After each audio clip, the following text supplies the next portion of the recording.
Buzz. Hey guys, this is Mitko, the allergic beekeeper.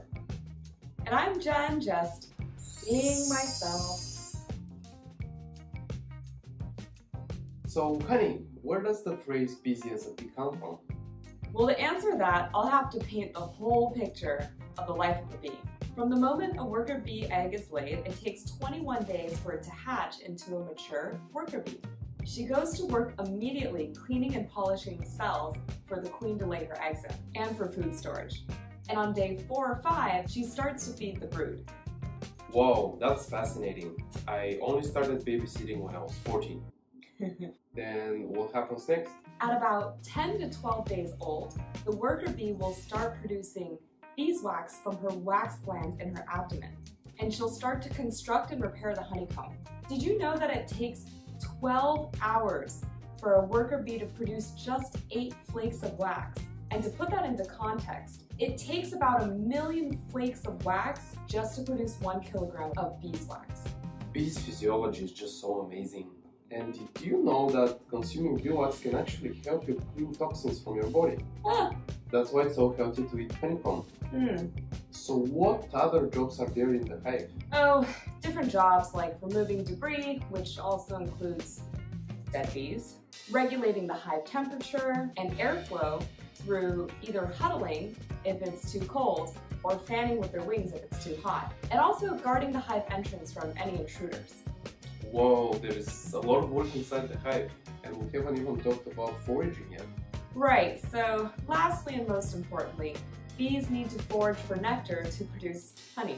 They also collect pollen in their pollen baskets on their legs. This is where it gets interesting. Bees collect flower nectar in their honey sacs and regurgitate them to the young bees near the hive entrance, who then mature the nectar in their honey sacs mixed with enzymes, eventually dehydrating the nectar and converting it into honey. The honey is then deposited into the cells and further dehydrated by the worker bees fanning their wings, and finally, when the honey is complete, they seal it with the beeswax. So once a bee starts to forage, they basically go on foraging trips for the rest of their lives. In fact, a bee colony has to fly almost 200,000 kilometers just to produce 1 kilogram of honey. Wow, that's like 5 times around the earth. Right, so to answer your question, sadly, the phrase hardworking as a bee comes from the fact that bees literally work themselves to death.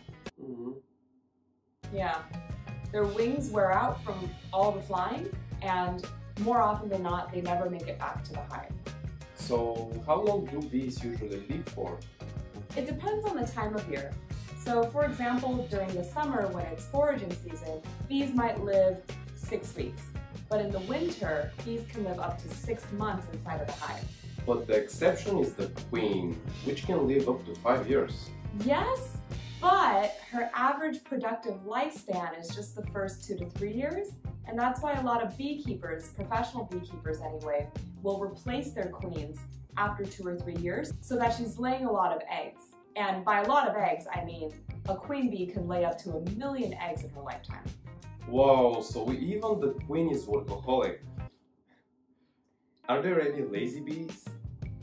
Well, if you don't count mating as work, drones, or the male bees, would be the lazy bees. Their sole purpose is to mate with a virgin queen, and they don't do any foraging, they don't participate in any hive duties.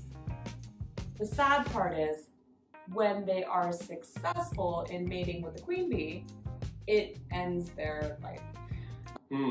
So their work is worth dying for, huh? I guess you can put it that way. Hey, by the way, Mitko, how do you say bee in Bulgarian? Pchela. And that's why our mascot is called Ela Pchela. Pchela. Okay. Tune in for our next episode where we'll take you to our friend Irina's cafe, Pri Irina, and she'll share more with you about her honey-inspired menu, tastings, and much more. If you enjoy our content, make sure to subscribe and hit the bell so you get notifications when we post new videos. Also, follow us on Facebook and Instagram at BGHoneyCo. And we want to know, since we've been sharing all these bee facts with you, what is the most fascinating animal to you and why? See you next time! And always remember to be yourself. Buzz.